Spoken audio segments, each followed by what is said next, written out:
You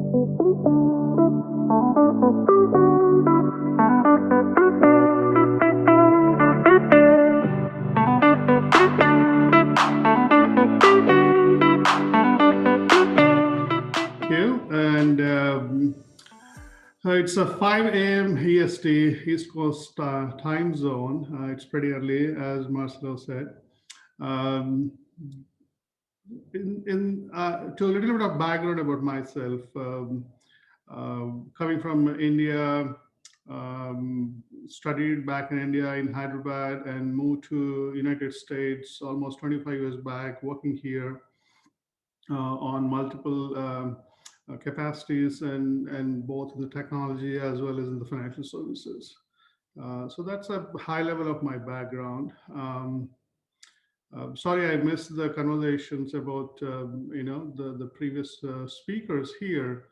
But what I understood about it's not about the wisdom to share. I believe it is about the knowledge that we share and distribute to the audience. Especially, I know the audience and the participants at age group of between 13 and 17 who are eager to learn. I believe that's the message is how in the last 12 months during the COVID period, these younger generations, the challenges that they're facing because one, they're not able to go to enjoy the schools where they can meet their teachers and learn from in the classroom sessions, physically attending them, and also meeting all of their friends and the continuous learning and the sports activities. I'm sure across the globe, the message is the same. So that's I think is what is needed that I would like to share um, my approach because like how it was supposed to be probably if this has happened in Switzerland in Davos probably we'll be all meeting in person. Unfortunately, everybody is joined on the Zoom calls.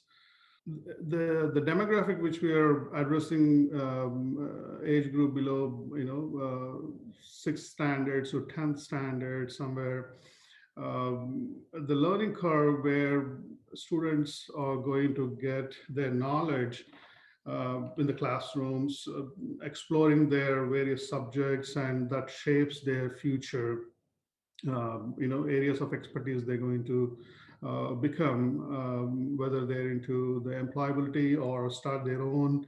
Um, the various aspects of the learning curve literally shapes between the age group 13 and 17 and how the parents encourage them to take multiple subjects of their interest and I think that's learning curve as kind of stagnated or stopped at this point of time. But I'm sure listening to the how the academia, especially in the universities in the U.S. as well as abroad, and the school systems facing the challenges, both from the parents' point of view as well as an educator's point of view, and the students, the limited hours and the continuous monitoring of their learning because they're not being tested.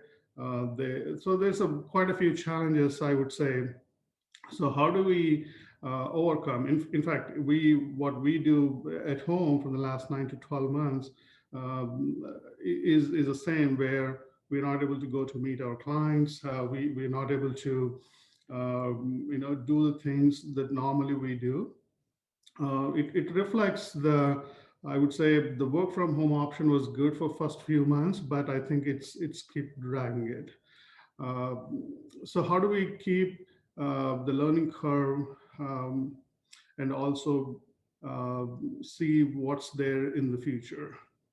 One thing is the learning curve continues to grow. That's a key. But health is another aspect that we continue to focus on. So when we interact with the students, the number of students communities that I interact both in the US as well as in India, who are aspiring to take up the new programs, supposed to come to the US for higher education or go to the Europe or join in a different programs. In the last 9 to 12 months, they're not able to travel around, and they're stuck not knowing what the next steps are. Um, so when I speak to them, the encouragement and I'll continue to provide them is not to give up on this what's happening in the last 9 months, but how they're going to continuously focus the knowledge curve that they gain, both in the technology, what's happening in their surroundings, and also cognizant about their well-being also. I think that's more important because when you look at the long-term, their well-being, uh, the current healthcare crisis should not impact their ability to learn new things. So I think that's one of the key areas. And the previous speaker, when he was talking about how they're going to be adaptable to the employability or even to become innovators or entrepreneurs. I think it's a process. We continues to encourage. And my own personal experiences, I continue to teach. I continue to encourage. Most of the time, we are on the calls these days for the work that we do. But at the same time, sharing that message to the student communities to encourage how they can keep up active both physically as well as mentally, even if they're surrounded in just four walls or just being isolated to watching the Zoom calls. Uh, so I think uh, the best way to keep engaging in the recent World Economic Forum report, when I read uh, the isolation and the loss of um, the work hours globally is literally staggering, uh, probably around $2.5 trillion annually out of the entire the global GDP. So that's a huge number. So if we can even cut down like a 50% of it, you're actually increasing the productivity by almost $1 trillion nebo. That's the new revenue you can actually build that. So how do we bring that productivity is to uh, keep the younger generation active, and and the other aspect is how the women leadership or the girls to code, the technology point of view or the science, and in the US what we talk about the STEM programs, is the key. When 50% of the demographic is the girls and the women, I think in every meeting that we involve, every organization that I contribute, we'll see how the women can contribute and making sure that 50% of the women are on the board. I think that's a message across the institutions, across the organizations, including even the recent elections, and how the new administration shaping up, giving the more prominence to the women leaders and taking the leadership roles. I think that's an encouragement, and also taking how we promote the talent in the women so that they'll be contributing to the entire economy. So they should not be discouraged for like the countries where um, they're very vulnerable at the age of 15 or 17 by finishing their 10th standards or 12th standard. They won't be pursuing their further studies. I think some of those nonprofit organizations that I was involved in actually helps the kids to pursue further education or vocational programs, or become programs which are trained to become more employability so that they can contribute into the national economic growth or just contributing to this local domestic economies. So in the knowledge that I would like to share is the continuous encouragement to the students, and also encouraging them to be participating, understanding what's happening around the world and how they can be resilient enough to shape the future. Because when you look at the countries like in India or in the US or across the world, um, the age group is really facing a lot of challenges, which probably come of the 6 billion, where 30 to 40 billion, 30 to 40% of the population is younger generation. So unless if we don't protect those national assets as a kids, I think we'll be in a deep trouble if we don't take care of those the kids. So I'll stop there, and if there's any questions, I love to address based on my experiences. Thank you. Well, thanks, Nag. It's really great. No, again, appreciate it you joining us so early, your time.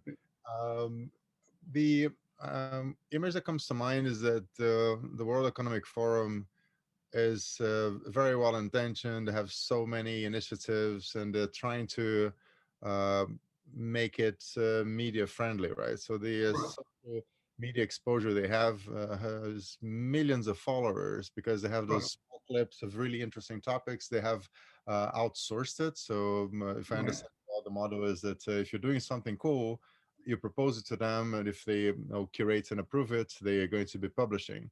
But when you look at what happened last week with the digital agenda for Davos replacing the traditional meeting, you had something like 200, 300 people watching on each channel, like Facebook and YouTube.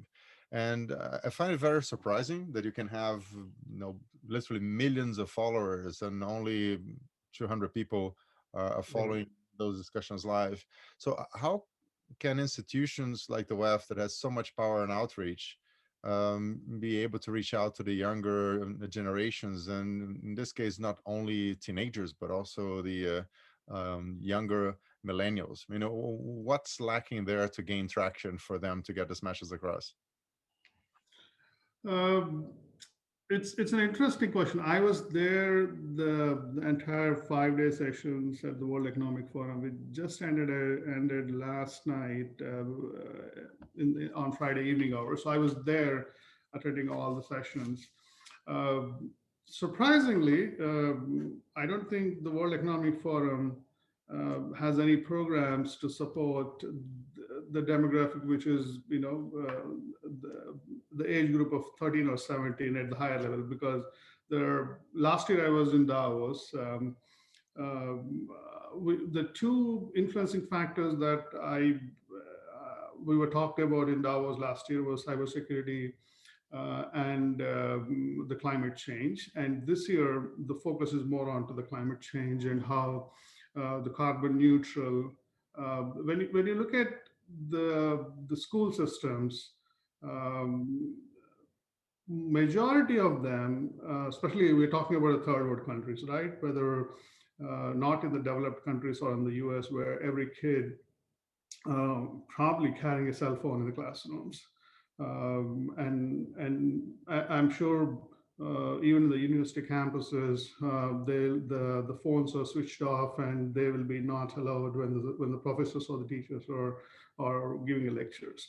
But uh, the social media activity, when you look at whether it's Facebook or Instagram, um, they have almost like 2 to 3 billion users, or the where it can be reached through that particular modem of social media.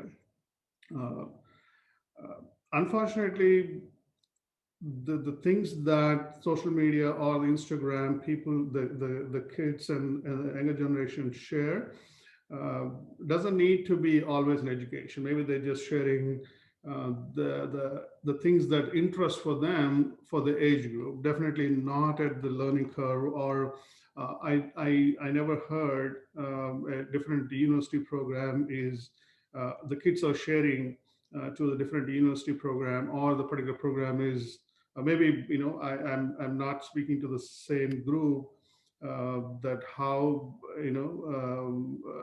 a cyber risk, for example, because we are talking heavily about the cyber risk because everybody has a palm, the cell phone in their palms, and they're attending the Zoom calls and the classroom sessions, whether it's the way the laptops or the cell phones are using these days. One of the ways that the best way to reach those demographic is encouraging them to be actually participating, but at the same time, there's so much of activity in the social media that we need to protect those younger generation because it's easy to fall into the trap.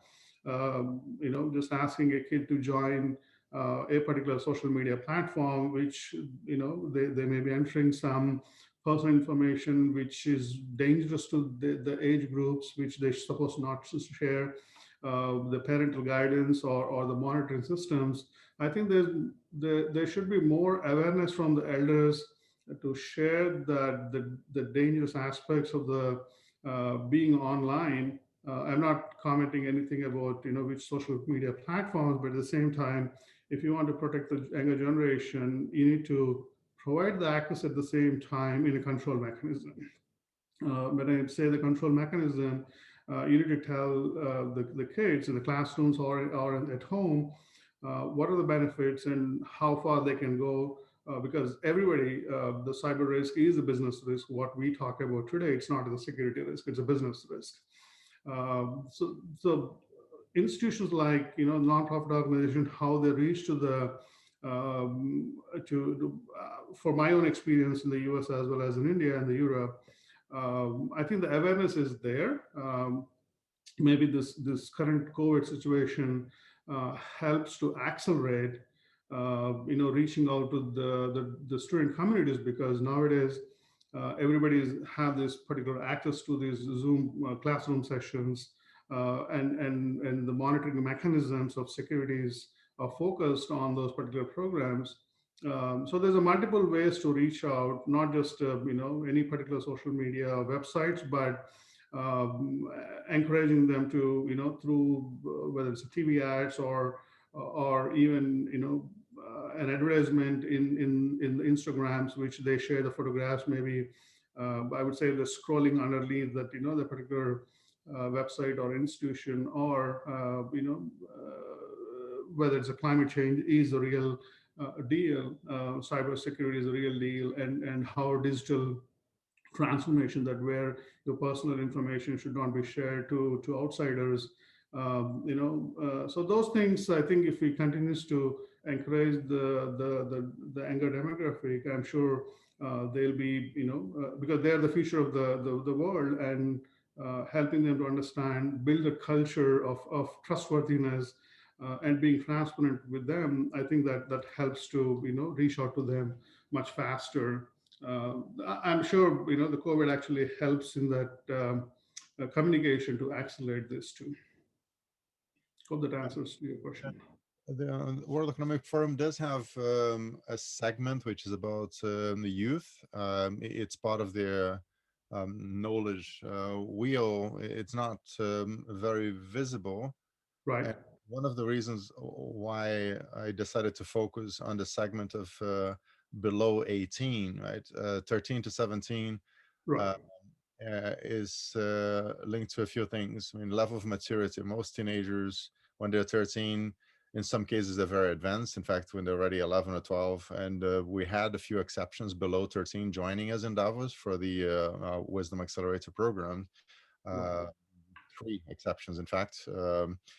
But from But 13, the thing is, in places like Davos and any, even the United Nations, which annual events happens in every September, October, when we're meeting, trying to meet the demographic between 13 and 17, they're still part of the parental guidance, and they cannot travel on their own.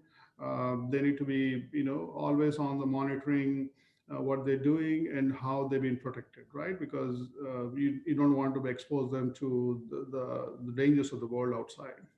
yeah. But Uh, in the case yes, of Davos, our solution is basically to say you must come with one of your parents. Either mom or dad must be there with you. And yes, then the liability is solved. Um, the teenagers are comfortable because no mom or dad happen to be around, but they still have a huge amount of freedom because the parents are just having fun, right? They're going skiing and they are attending Exactly. sessions, but everybody feels safe because Davos is a very safe city no matter what. And during the World Economic Forum is the safest place in the Yeah. world, right? To have maybe 10,000 soldiers protecting us. So Yeah. that works out very well. Online, it's a bit trickier. So what we do here during the sessions is to change the Zoom settings so that's impossible for the participants who are not co-hosts to send messages to one another. So everybody's welcome to post in a public forum. We never ever had an instance of someone posting something inadequate. If that does happen, to just get removed as they should. Yeah. And that puts us in a situation where we don't have to validate that people joining are teenagers or not. I mean, grown-ups are welcome, right? If they are parents or they uncles or aunts and they want to recommend this to the teenagers, but they want to watch it first, by all means, be our Right. guests. Many of those conversations are highly relevant to grown-ups as well. And when it comes to offering internships, as we were discussing with a previous speaker, Right. there are certain things you can do saying, look, no, you're signing a contract, but it's not the teenager signing, it's one of the parents signing. The companies need to understand that the work is being done on a best effort basis. It costs them nothing, right? So they're not paying to get the labor, but they don't have any guarantees, right? So everything is done to help the teenagers, and Right. if it works out well, wonderful. The company is going to get work done that wouldn't have been done otherwise. So I think that there are a couple of solutions that are really outside of the scope of the WEF. Right? They're already so busy trying to do so many different things. Right. It doesn't make much sense for them to have a segment that specializes on this sector, which is basically why I'm spending so much time and effort trying to develop it, because I think that it must be developed. You have to create a pipeline of extremely bright and motivated teenagers who will eventually become global shapers and young global leaders, and Right. they would have a very fresh perspective on solving world problems. And that's something that benefits all involved, including the WEF. So I think that what they're doing is great. I am a big fan. I've been going to Davos, as I mentioned yesterday, for the last 10 years. So I missed the Davos this year in so hopefully we'll be back, everybody back into Davos next year. yeah, I surely hope so. And the idea is that we're going to have Wisdom Accelerator back. We're going to make it bigger and more interesting. And we keep on developing that interface. But it's not only the World Economic Forum, right? So we have to develop interfaces for teenagers with the World Bank, with major institutions, especially in the financial sector. It's so far away from their reality. I mean, I'm using the World Bank as an example because they sponsored my exhibition in Davos last year. So they Good. paid to ship the exhibition from the United Nations in New York all the way to Davos, and I'm very grateful for that. Okay. They obviously, being the World Bank, they have access to a lot of resources. No, otherwise they wouldn't be the World Bank. Right.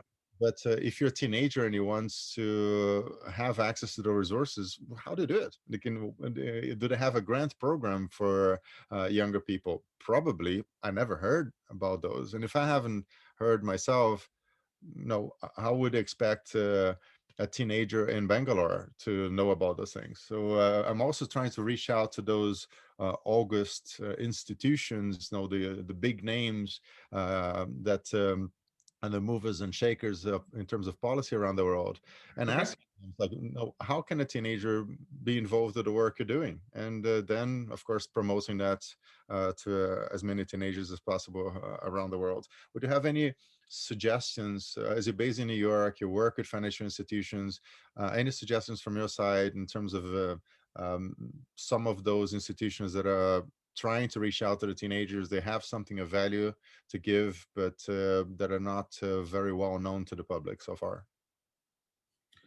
Um, the number of institutions, I would say, the World Bank, or the IMF, The global financial institutions, again, they will look for the people at the employability, right? Once they finish the undergrad programs, probably at the age of 18, or by the time you finish their fourth year, third year of their undergrad, uh, they're going to hire or look for internships to join them and become their future employers, right?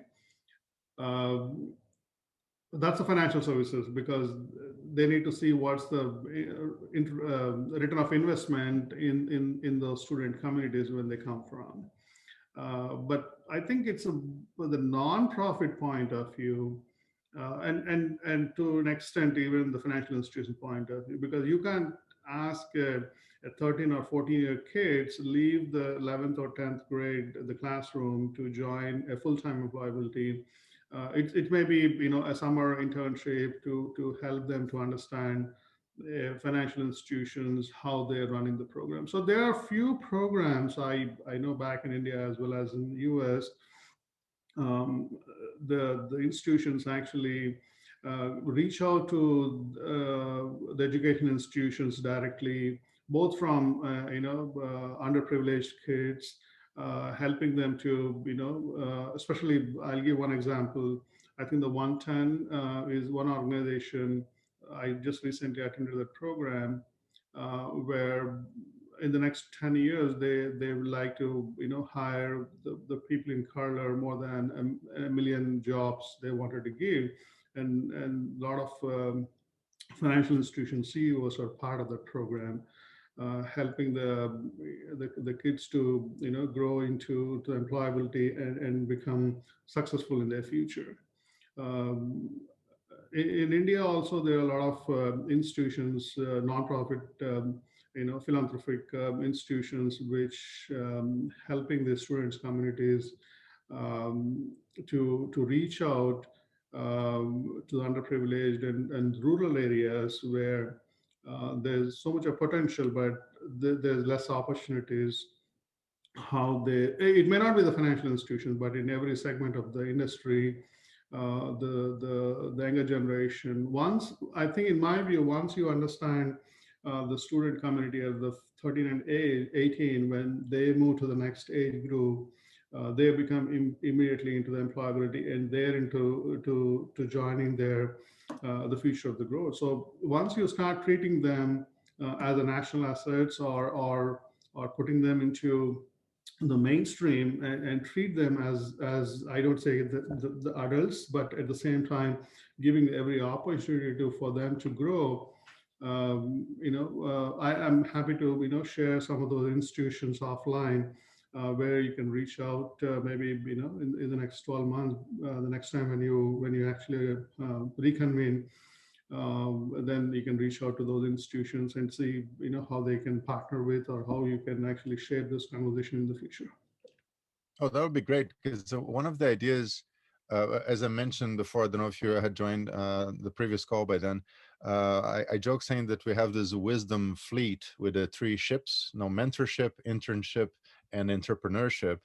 Okay. And mentorship is quite straightforward. We'll be very soon asking all the past speakers at Wisdom Accelerator sessions, and we have close to 300 of them now, if they would like to mentor teenagers, either individually or as group sessions, talking about specific topics, or just answering their questions in general. Could be once a week, once a month, whatever is convenient. Right. And that should give us a nice group of mentors to start with. On the internship side, so if you're starting on mentorships when you're 13, by the time you're 16, I'm thinking about a longer cycle here, Right. you already have a pretty good idea of life from the perspective of an older person who cares about making teenagers wiser. Otherwise, why would they speaking here, right? So, no, people who are definitely going to add value to their lives. And when they get to 16, if not before, they can start doing internships remotely with the parents as supervisors. So the parents are signing the agreement saying, look, you are supposed to work 1 or 2 hours a week. The companies don't pay anything for that, but you get something you can put in your university application form. And I think this model could work really well because more and more companies are data companies, right? And data needs to be analyzed and repackaged, and teenagers should be perfectly capable of doing many of those tasks like marketing research or whatever it happens to be.